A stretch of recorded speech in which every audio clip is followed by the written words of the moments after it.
Eduardo, pelo convite. Né, como você bem falou, foi em cima da hora, mas para uma simples leitura, né, tudo tranquilo.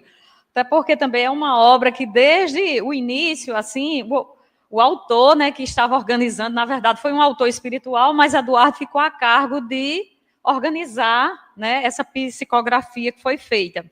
Né, e aí, desde o início, ele passava algo para mim, assim, para eu dar meu ponto de vista sobre algumas questões. Pois bem, vamos ver aqui um pouco sobre o autor espiritual, que é o Inácio da Catingueira. Ao longo da história brasileira, a literatura popular tem desempenhado papel fundamental na preservação de memórias, valores e tradições culturais.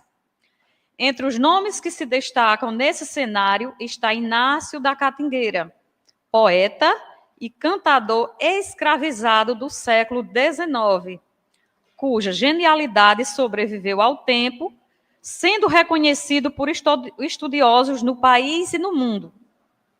Atualmente, seu legado ressurge por meio da mediunidade de Aurelúcia Gomes, natural de Catingueira, Paraíba, e que tornou-se psicógrafa de suas poesias, perpetuada pela tradição do cordel, e que promove principalmente reflexões sobre espiritualidade, tão necessárias à construção de uma sociedade justa, igualitária e liberta de preconceitos e discriminações de todos os tipos. De acordo com Lessa, 1982, Inácio da Catingueira, mesmo nascido e morto escravo, destacou-se como um dos maiores cantadores de seu tempo, superando as barreiras impostas pelo racismo e pelo analfabetismo. Sua trajetória evidencia a força da cultura popular como instrumento de resistência e afirmação identitária, especialmente entre as pessoas negras do Brasil. A revalorização de sua obra em rimas e quadras, agora mediada pela psicografia, contribui para a democratização do acesso à literatura e à espiritualidade, ao mesmo tempo em que quebra paradigmas, resgata vozes historicamente marginalizadas. A produção literária mediúnica de Aurelúcia Gomes, que inclui obras como Evangelho em Rimas, Poesias do Alto e Rimas Celestiais, caracteriza-se como documento que atesta a continuidade da vida após a morte. No caso do espírito que corporificou a personalidade e o legado deixado por Inácio por meio de sua mediunidade.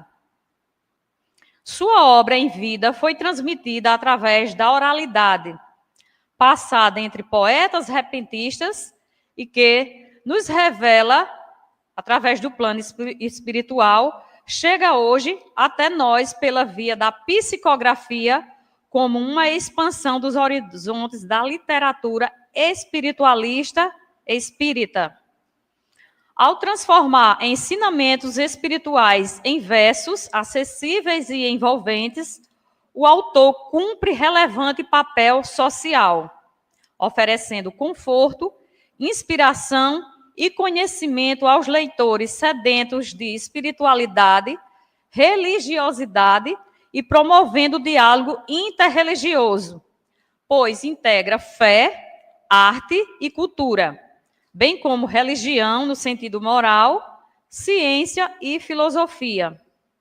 No entanto, é importante ressaltar que a proposta do autor desencarnado não é revelar novos paradigmas ou substituir as obras fundamentais do Espiritismo, já codificadas por Allan Kardec, que são verdadeiros tratados de ciência, filosofia e de moral universal para uma convivência pacífica, mas de contribuir para a consolação e elevação espiritual de indivíduos e coletividades.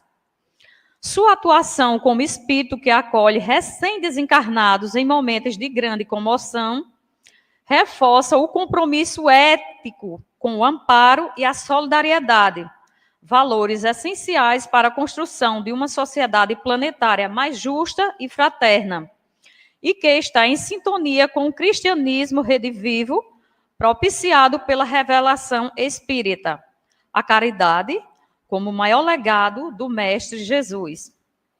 A sua obra serve de estímulo aos futuros agentes de transformação humana e social, que tem por primazia, por abaixo, os paradigmas existenciais equivocados por preconceitos, estes, inclusive, que também poderão ser utilizadas nas instituições educacionais e culturais, sendo o conteúdo reconhecido pelo seu teor unificador de arte, ciência e espiritualidade.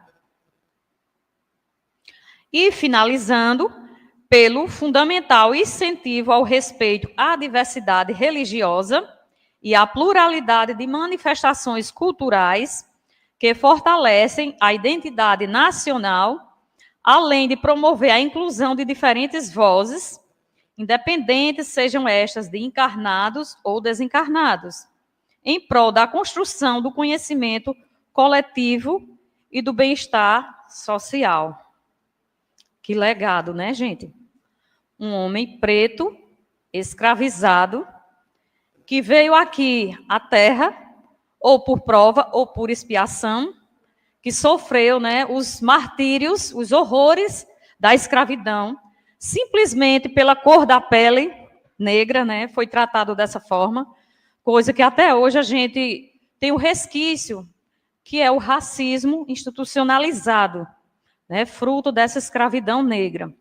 Então, o cara, com toda a sua simplicidade, começou, através da sua oralidade, transmitir todo esse conhecimento, essa riqueza que ele trazia, né, ao expor para os seus amigos ali, provavelmente também escravizados. E hoje, né, séculos depois, século XIX, não é isso, Eduardo, Inácio da Catingueira? E hoje, 200 anos depois, a gente está aqui falando do escravizado, né? Ou seja, não importa a sua função, sua condição social, o importante é o legado que a gente deixa, né, para o próximo. Aqui eu vou colocar para vocês uma poesia, eu prometo que vai ser menor do que a leitura, né, Eduardo? E que essa poesia, chamada O Consolador, é uma das poesias que estão colocadas no livro, que daqui a pouco eu acredito que vai estar exposto à venda. Deixa eu fazer logo aqui a propaganda, né, Eduardo? Eu acho que o valor é R$30. Se comprar 2 livros, fica 25, não é isso? Perdoe, mas não sei se eu poderia fazer isso, mas já quebrei o protocolo. Coisa de professor ansioso, né, gente?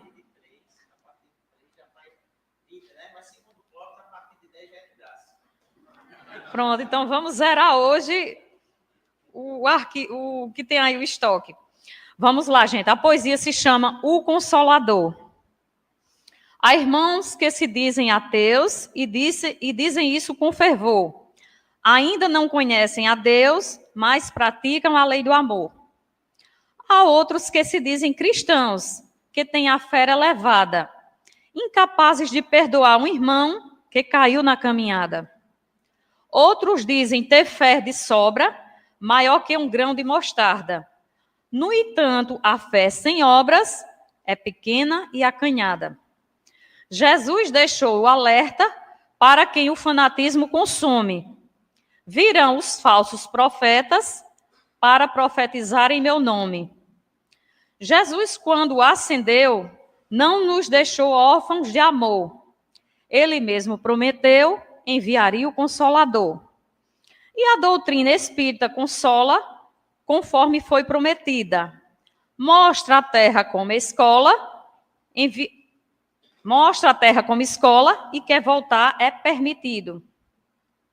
Por isso, os espíritas cristãos vivem o amor e a humildade. Sabem que não há salvação se não houver caridade. Por isso, os espíritas cristãos vivem o amor e a humildade. Novamente, estou eu lendo.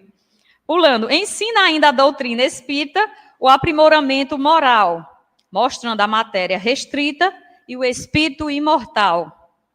Mostra que a justiça é feita pela ação e reação, e que se recebe a colheita numa próxima encarnação. Vejam que riqueza, né, gente? Isso aqui é um resumo da doutrina espírita. Como foi falado logo no início, não foi nenhuma pretensão do autor substituir jamais o Evangelho do Cristo, segundo Allan Kardec, né, nos trouxe. Então, veja que todo o livro é baseado na doutrina espírita, nos ensinamentos do nosso mestre, irmão maior, Jesus Cristo. Muito obrigada, Eduardo, pela oportunidade.